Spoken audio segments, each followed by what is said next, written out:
ఆంధ్రప్రదేశ్ రాజధాని అమరావతి అంశంలో కీలక పరిణామం చోటు చేసుకోబోతోంది. చాలా కాలంగా చర్చనీయాంశంగా మారినటువంటి అమరావతి రాజధాని అంశానికి ఇప్పుడు చట్టపరమైన బలం చేకూరే దిశగా కేంద్ర ప్రభుత్వం అడుగులు వేస్తూ ఉంది. రేపు పార్లమెంటు ముందుకు అమరావతి చట్టబద్ధత బిల్లు రాబోతా ఉంది. ఇది రాష్ట్ర రాజకీయాల్లోనే కాదు, పరిపాలనా పరంగా కూడా ఒక పెద్ద పరిణామంగా మారబోతుందని మనం చెప్పుకోవాలి. అమరావతి భవిష్యత్తుపై నెలకొన్నటువంటి అనిశ్చితికి ముగింపు పలికే నిర్ణయంగా ఈ బిల్లును రాష్ట్ర ప్రజలంతా కూడా భావిస్తున్నారు. కేంద్ర హోంశాఖ ఈ బిల్లును రేపు లోక్సభలో ప్రవేశపెట్టబోతా ఉంది. ఇప్పటికే లోక్సభ బిజినెస్ జాబితాలో కూడా ఈ బిల్లును చేర్చడం జరిగింది. దీంతో ఈ బిల్లుపై కేంద్రం స్పష్టమైన నిర్ణయంతో ముందుకు వెళతా ఉందనేది మనకు అర్థమవుతా ఉంది. లోక్సభలో ప్రవేశపెట్టిన తర్వాత దీనిపై చర్చ జరిగే అవకాశం కూడా ఉంది. చర్చ తర్వాత ఆమోదం లభిస్తే ఈ బిల్లు రాజ్యసభ ముందుకు వెళ్ళబోతా ఉంది. అక్కడ కూడా ఆమోదం పొందితే అమరావతి అంశం చట్టబద్ధత వైపు కీలక ఒక అడుగు పడినట్లే అని మనం భావించాలి. ఈ బిల్లును కేంద్రం ఏపీ పునర్విభజన సవరణ చట్టం పేరుతోటి తీసుకువస్తా ఉంది. అంటే 2014లో రాష్ట్ర విభజన తర్వాత రూపొందించినటువంటి చట్టంలో సవరణల రూపంలో అమరావతికి చట్టబద్ధత కల్పించే ప్రయత్నం చేస్తున్నట్లుగా స్పష్టమవుతా ఉంది. ఇది కేవలం ఒక రాజకీయ ప్రకటన కాదు, భవిష్యత్తులో రాజధాని అంశం మీద ఎలాంటి సందేహాలకు తావు లేకుండా చేయటానికి కేంద్రం తీసుకుంటున్నటువంటి ఒక చట్టపరమైనటువంటి నిర్ణయంగా అందరూ కూడా భావిస్తున్నారు. ఈ బిల్లుకు రాష్ట్ర స్థాయిలో ఇప్పటికే బలం లభించింది. మొన్న 28వ తారీఖున ఆంధ్రప్రదేశ్ అసెంబ్లీలో దీనికి సంబంధించినటువంటి తీర్మానం కూడా ఆమోదించి కేంద్రానికి పంపించారు. అదే తీర్మానాన్ని ఆధారంగా చేసుకొని రేపు కేంద్ర హోంశాఖ ఈ పార్లమెంట్లో బిల్లు అయితే ప్రవేశపెడతా ఉంది. అంటే రాష్ట్ర ప్రభుత్వం నుంచి వచ్చినటువంటి అధికారిక ప్రతిపాదనను స్పందిస్తూ కేంద్రం ఈ ప్రక్రియను వేగవంతం చేసినట్టుగా మనకైతే అర్థమవుతా ఉంది. ఈ బిల్లులో అత్యంత కీలకమైనటువంటి అంశం ఏంటంటే సిఆర్డిఏ 2014లో పేర్కొన్నటువంటి ప్రాంతం ఏదైతే ఉందో ఆ అమరావతి ప్రాంతంగా అది కేంద్రంగా గుర్తించింది.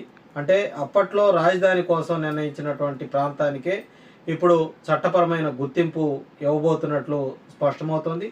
దీంతో అమరావతి పరిధి, దాని యొక్క ప్రాధాన్యత, హోదాపై గతంలో వచ్చినటువంటి అనేక సందేహాలకు ఒక రకంగా సమాధానం దొరికే అవకాశం ఉందని మనం చెప్పుకోవాలి. ముఖ్యంగా భూములు ఇచ్చినటువంటి రైతులకు ఇది ఒక విశ్వాసాన్ని కలిగించే పరిణామంగా నిలవబోతా ఉంది. అదేవిధంగా ఆంధ్రప్రదేశ్ రాజధానిగా అమరావతి ఉంటుందని కేంద్ర బిల్లులో స్పష్టంగా పేర్కొనడం అత్యంత ప్రాధాన్యత కలిగినటువంటి అంశంగా చెప్పుకోవాలి. ఇప్పటి వరకు అమరావతి అనే అంశం రాజకీయ చర్చలకు మాత్రమే పరిమితమైంది. ఇప్పుడు అదే అంశం పార్లమెంటు ముందుకు రావటం ద్వారా దానికి ఒక శాశ్వత స్థిరమైనటువంటి అవకాశం కలిగి ఉంటుందని కూడా విశ్లేషకులు అయితే భావిస్తూ ఉన్నారు. ఒకసారి కనుక చట్టరూపం దాలిస్తే భవిష్యత్తులో రాజధాని అంశం మీద అనవసరమైనటువంటి వివాదాలు కావచ్చు, చర్చలు కావచ్చు, వీటన్నిటికి కూడా చెక్ పడే అవకాశం అయితే ఉంటుంది. రేపు లోక్సభలో బిల్లు ప్రవేశపెట్టిన తర్వాత ఎల్లుండి కానీ రేపు సాయంత్రం కానీ తిరిగి ఉభయ సభల్లో దీని మీద ఆమోదం పొందే అవకాశం ఉందని కూడా చెప్తా ఉన్నారు.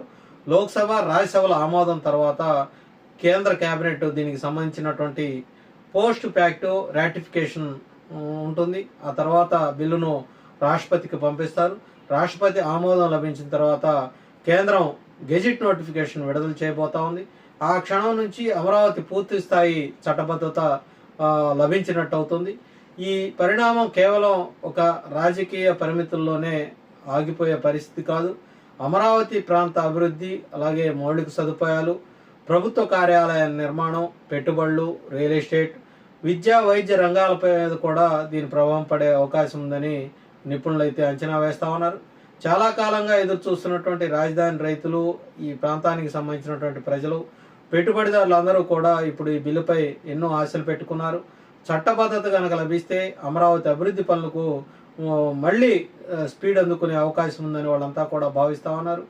మొత్తానికి ఈ అమరావతి చట్టబద్ధత బిల్లు పార్లమెంటు ముందుకు రావటం ఆంధ్రప్రదేశ్ చరిత్రలో ఒక ముఖ్యమైనటువంటి ఘట్టంగా మనం చెప్పుకోవచ్చు.